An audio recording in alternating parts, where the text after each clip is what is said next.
Okay guys, welcome back to my YouTube channel AndiOP10. Jangan lupa klik subscribe-nya ya guys.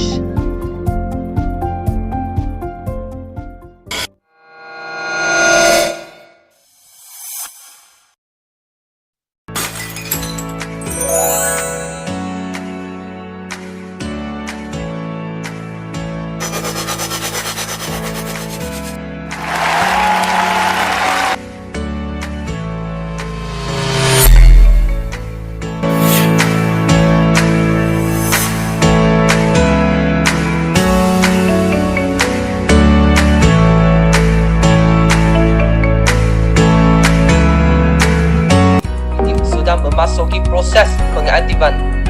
Pertama-tama, saya ingin mengucapkan terima kasih kepada para VTuber yang selama ini telah sedia menunggu proses pengurusan perizinan YouTube. Sehingga sekarang, kita berhasil memasuki tahap pengaktifan kembali.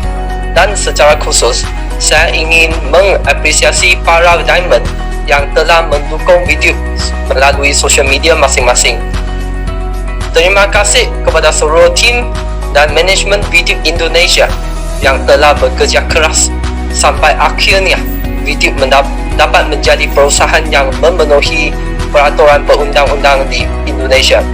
Dan minggu ini akhirnya izin PSE sudah memasuki proses aktivasi oleh Kominfo. Menyambut berita baik ini, ada beberapa strategi yang akan kita lakukan bersama untuk mempersiapkan video 3.0. Strategi dan persiapan ini akan disampaikan melalui saluran resmi video, baik social media maupun customer service. Dan para VTuber tentunya telah menyadari kehadiran V+. Perlu saya sampaikan bahawa video dan V+ adalah dua entitas yang berbeza dan video tidak akan berganti menjadi V+. Video adalah social media advertising yang akan banyak membantu UMKM go online. Sedangkan V+ resmi terdaftar sebagai perusahaan penjualan langsung yang didukung teknologi digital atau lebih dikenal sebagai e-commerce. Tentu hal ini semakin menumbuhkan semangat dan optimisme dalam diri kita untuk menyambut masa depan. Menyambut video yang kita harapkan mampu menjadi peluang baru untuk pemulihan perekonomian pasca pandemi COVID-19. Sebarkan kabar baik ini ke semua VTuber agar kita semua bisa mempersiapkan diri lebih baik lagi.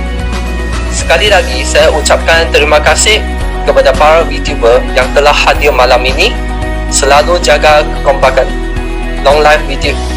Terima kasih.